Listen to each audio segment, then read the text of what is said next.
Recently, I came across a video by the Young Turks commenting on the whole Ben Affleck and Sam Harris argument on Bill Maher's show. While Cenk made a lot of good arguments in his commentary, there were some glaring mistakes in his criticism of Sam Harris's points.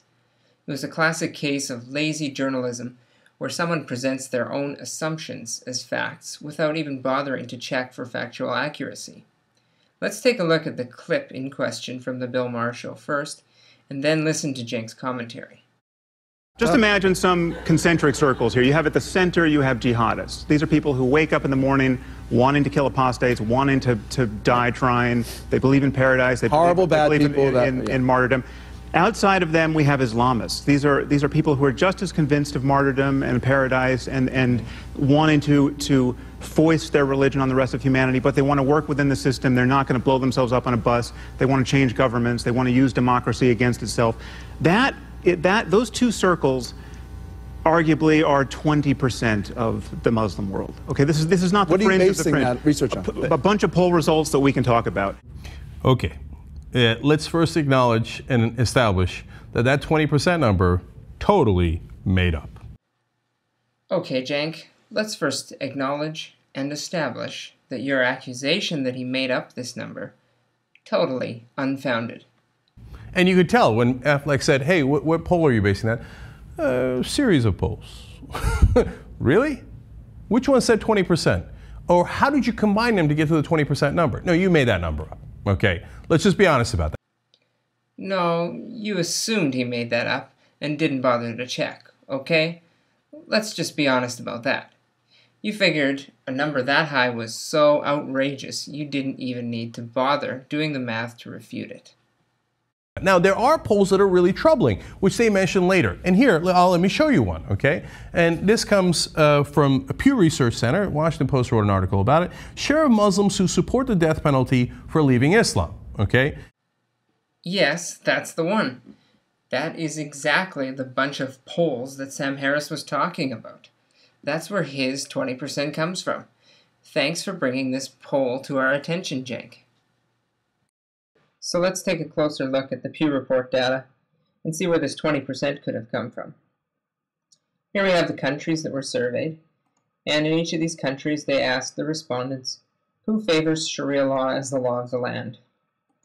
And for those who answered yes to this question, they then asked if you supported killing apostates or not. And from that we get these percentages here. These are the ones that Cenk used to make his graph. And if I graph them here, you end up with the same thing. Basically the same thing as Cenk's graph. Afghanistan up top, and Thailand about 20%, and a whole lot of other countries under 20%. Same thing. Now, to check Sam Harris's figure, we need to look at actual numbers, total numbers, not within each country. Pew Report also gives us this data. They give us how many Muslims are living in each of these countries. And so when we apply this percentage to that number, we get an actual number of Muslims in that country that support killing apostates right here. And when we add those all up, all the Pew Report countries together, that gives us 300 million Muslims that support killing apostates, just in these Pew Report countries.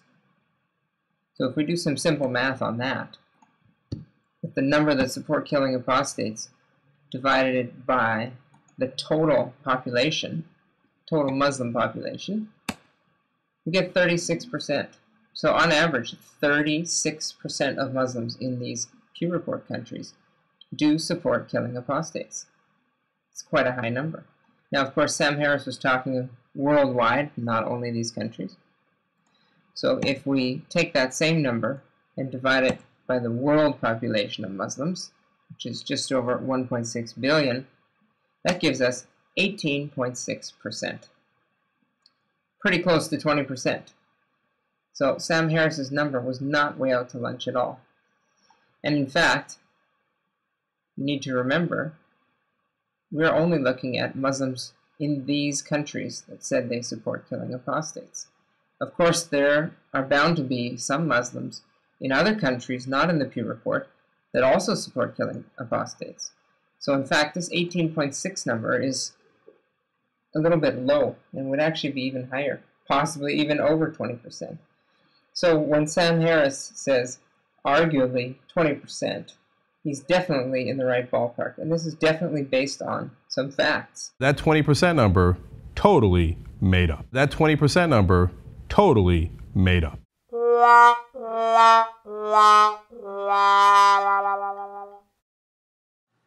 After this mistake, Cenk goes on to completely misrepresent Sam's view again. Sam Harris, with his concentric circles analogy, specifically differentiated between those who resort to violence in the inner circle and those in an outer circle who hold radical views but do not resort to violence to implement change in the system.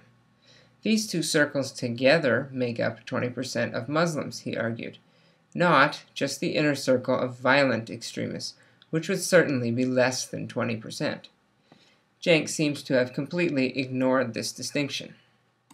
I'll make up a number of 20% who all are radical Islamists who would like to blow people up, blow people up, blow people up. But they want to work within the system. They're not going to blow themselves up on a bus, and they're not going to blow themselves up on a bus. Blow people up.